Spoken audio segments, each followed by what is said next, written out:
I wasn't supposed to stay in that house on Willow Creek Road for more than a month. It was just a temporary rental while my new job processed paperwork. A quiet neighborhood in rural Pennsylvania where neighbors rarely talked and the nights seemed almost unnaturally silent. The landlord handed me the keys with a stiff smile, the kind that hides something. Cheap place, old place, has memories, he said. I didn't ask what he meant. I should have. The very first night I noticed the fingerprints. Tiny prints on the inside of every window. Small hands smeared in shapes that looked like they were reaching upward or pressing outward. I wiped them clean, but the next morning they were back, clearer, fresher, as if the hands had been there only minutes before I woke up. I convinced myself it was leftover grime, but I saw something else too. Faint shapes like silhouettes reflected in the glass behind me, even though nobody else lived with me. That same night, the house began speaking. Not with words, with sounds. Footsteps upstairs when I was downstairs. Soft humming in the kitchen when I was in bed. A dragging noise across the living room floor around 3 a.m. Slow, like something heavy was being pulled. Every night, the sounds grew louder, closer, more focused on my bedroom door. On the fourth day, while looking for extension cords, I opened the basement door. A wave of cold air hit me, colder than outside, colder than winter. The basement smelled like wet soil and something metallic. Under the stairs, I saw a wooden box covered in dust, thick enough to be decades old. Inside were drawings. Childlike drawings, but not the innocent kind. Every paper showed the same house, this house, and always a tall shadow in one of the windows. At first it stood far away, then closer, then bigger, then closer still, until one picture showed the shadow right behind a person washing dishes. Same kitchen counter, same faucet, same angle as mine. The last drawing wasn't a drawing at all. It was a photograph. A blurry, crooked photo of a face pressed against a window, huge eyes, wide mouth, skin stretched thin like wax. The date on the back was from 13 years ago. I dropped the box. Something behind me whispered, "You found us." That night, the tapping returned, but louder, faster, more urgent, on the windows, on the walls, even on my bedroom door. At exactly 2:39 a.m., every light in the house flickered violently. The air grew thick, heavy, freezing. I could see my breath. Then, the bedroom door handle slowly began to twist, clicking softly, like someone was trying to be gentle. I held my breath.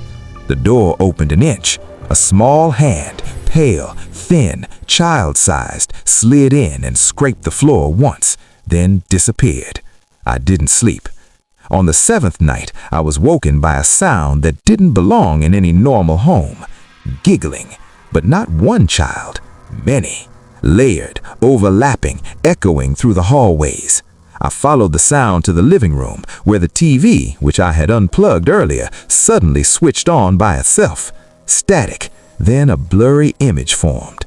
My bedroom, live. A tall shadow stood beside my bed, unmoving, watching the empty sheets. Then, slowly, it turned its head directly toward the TV camera, directly toward me. I backed away too fast and crashed into the hallway wall. The pictures on the walls fell down all at once, not in random order, from one end of the hallway to the other, as if something was walking past them. Then came the laughter again, closer, louder, meaner. I decided to leave. I packed nothing. I ran to the door. But when I opened it, the outside wasn't outside. It was the living room again. I tried the back door, living room, the kitchen door, living room. Every door led back to the same place, like the house had swallowed itself. Then the lights shut off. One by one, every window in the house lit up from the outside, glowing like giant screens, and in each window stood a silhouette. Not 6 this time, not 10, but dozens, maybe more, all staring inward, all facing me. Then a child's voice whispered from behind, "Don't leave. We waited a long time. You're part of the house now." When I turned, I saw them. Pale figures, children with hollow eyes, smiles carved too wide. Behind them towered a tall figure made of shadow, long arms dragging on the floor, head scraping the ceiling. It reached for me. I ran through the window, smashing glass, and didn't stop running until the house was a memory behind me.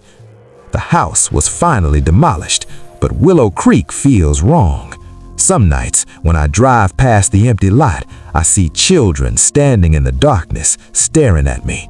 And sometimes I see a tall shadow behind them, growing larger, watching, waiting.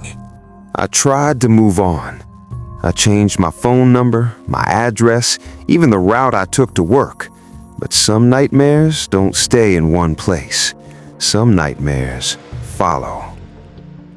For weeks after I escaped Willow Creek, I slept with every light on. Yet almost every night I woke to the same thing, the sound of tapping on my bedroom window. Slow, steady, patient tapping. When I worked up the courage to look, nothing was there. No fingerprints, no smudges, just my reflection staring back at me. But the tapping kept happening, always at 2:39 a.m., the exact time the house first opened my bedroom door. The worst part? I lived on the 3rd floor. There was no way anyone or anything could reach my window. A month passed before things escalated. One morning I found a note slipped under my apartment door. No envelope, no handwriting I recognized, just 2 words, "Coming back." I checked the security camera footage. Nothing. No one had walked past my door the entire night. That same evening, the tapping started again, but this time a whisper followed it. "Come back. We miss you." I packed a bag and drove to my friend's house 2 towns away, thinking I'd be safer. I wasn't. My friend insisted I sleep on the couch. Around 3 a.m., I woke to the feeling of someone staring at me. When I opened my eyes, I saw small shadows standing around the couch. 3, maybe 4 of them. They didn't move. They didn't breathe. They just watched. When I tried to sit up, every light in the house flickered at once, and the children's heads snapped toward the hallway like they were frightened of something deeper in the darkness. A tall shadow stretched across the wall. It didn't walk. It slid. My friend ran into the room just in time to fall backward in terror. The children vanished instantly, like smoke pulled by a vacuum. The tall shadow retreated, but not before its long arm reached toward me, stopping inches from my face. My friend screamed for me to leave, so I did, but the shadow followed. A week later, my old landlord called. His voice was shaken so badly I barely recognized it. "They're back," he said. "The house is gone, but they're still here." He told me something was happening at the empty lot. Lights at night, whispers people heard from the trees, the sound of children giggling where there were no children. And then he said something that sent a cold shock down my spine. "The drawings," he said, "they're showing up again." "What drawings?" "Your face," he said.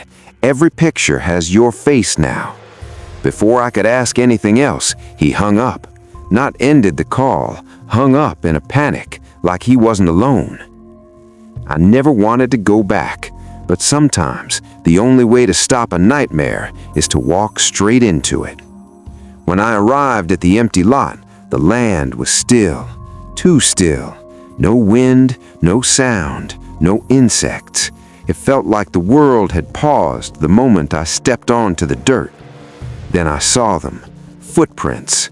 Small, dusty footprints leading toward the center of the lot where the old basement used to be. I followed them, each step heavier than the last. The ground suddenly cracked under my feet, and I dropped into darkness. I landed hard but alive. I was in a basement, not the old one, a new one, larger, darker, like the house had rebuilt itself underground. And then I saw the drawings. Hundreds of them taped to the walls, all of me, sleeping, sitting, eating, driving, even standing in my friend's house. Someone or something had been watching me every single day since I escaped. Then I heard it, dozens of small footsteps creeping closer. The children emerged from the shadows, their hollow eyes glowing faintly. One stepped forward and spoke in a soft, trembling voice. He wants you back. He never lets go of what belongs to him. Behind them, a massive figure rose, taller than before, wider. Its head scraped the ceiling, its limbs split and reshaped like smoke forming new shapes. Eyes opened across its body, hundreds of glowing eyes, all staring at me. The basement floor pulsed, breathing like a living creature. The walls shook, the air thickened with whispers. "Stay," the voices said. "Stay with us. Stay forever." I ran. The children reached for my legs. The tall shadow stretched its arms around me, forming a cage of darkness. I clawed at the walls, at the dirt, at anything that could pull me upward. Then, without warning, a blast of wind hit the basement like a massive force had struck the earth. The children scattered, the shadow recoiled, and I climbed out. The lot fell silent behind me, like nothing had ever happened. I drove away until my hands stopped shaking, but they haven't stopped since. I moved across the country, different state, different phone, different life. But last night, at 2:39 a.m., I woke to tapping again. Only this time, it wasn't at the window. It was under my bed, and a small voice whispered, "You came back before. You'll come back again."